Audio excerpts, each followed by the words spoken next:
Bonjour. Vous présentez, monsieur le directeur. Cher Omar Ba, directeur exécutif de IPAR. Alors, disons que de façon globale, quand on prend les droits depuis les indépendances, on voit qu'il y a eu quand même des évolutions ces dernières années. D'abord, il y a eu une période où les populations locales, les populations rurales ne comprenaient pas les enjeux liés à la gestion foncière, c'est-à-dire ils les géraient, mais ils ne voyaient pas la dimension économique de la terre.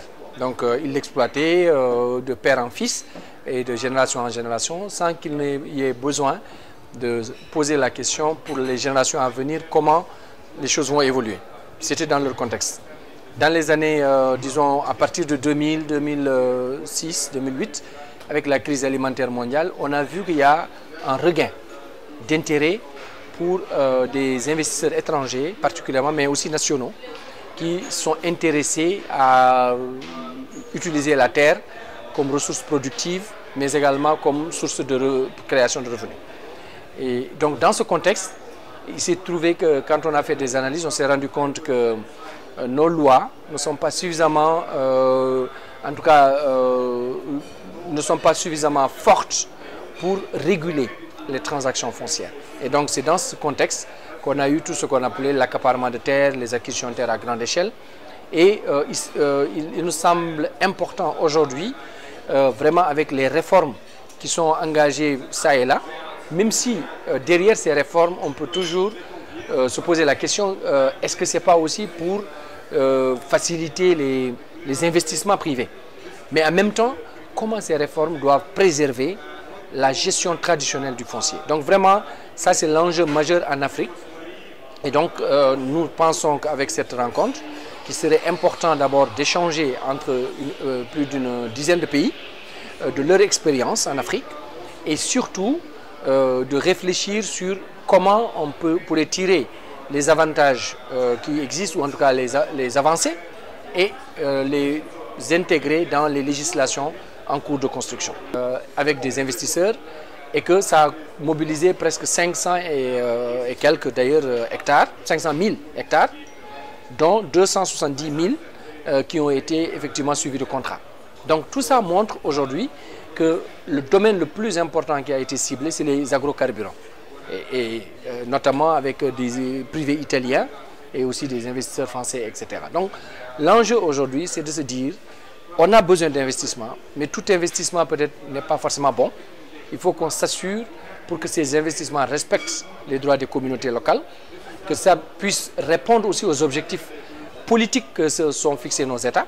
Aujourd'hui, nos États parlent de nourrir les populations, de créer des emplois, tout ça dans un contexte de changement climatique et de durabilité de nos systèmes de production. Donc c'est important que nous puissions vraiment stabiliser le débat, l'orienter dans le sens où le Sénégal sera gagnant, mais sans forcément bloquer les investissements. Parce que les investissements peuvent être très utiles dans certaines zones, sous certaines conditions, avec certaines régulations.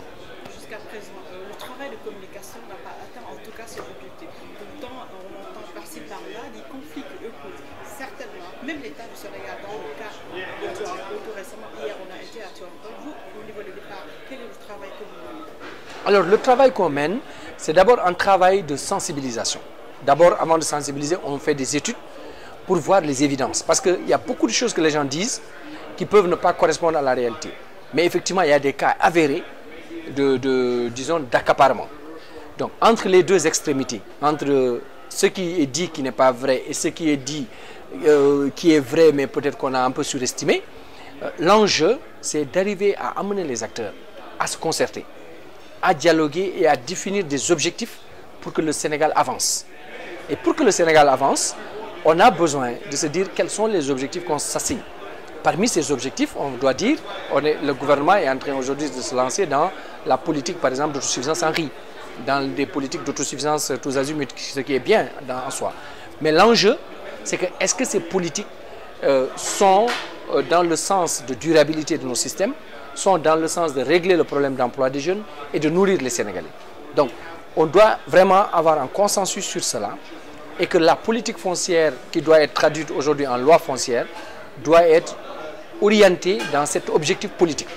Et vraiment, ça nous paraît être un point extrêmement important Deuxièmement, ce qu'on fait, on travaille avec les parlementaires, avec les journalistes, justement que vous êtes, pour les sensibiliser, les former parfois sur des outils de régulation foncière, mais sur un rôle d'alerte par rapport à ce qui va se passer. Aujourd'hui, il est prévu de mettre en place un observatoire de suivi des transactions foncières, mais au-delà, un observatoire dont la fonction serait aussi de produire des évidences scientifiques, mais également de faire dialoguer les acteurs pour qu'on s'assure que quand on attribue des terres, ça n'est pas pour vraiment définitivement. Ça ne n'extrait pas, ça ne distrait pas de la propriété de la collectivité pour donner ça en privé. Mais que ça peut être vraiment en valeur et que ça pourrait bénéficier et la communauté et la société et donc du coup et l'État.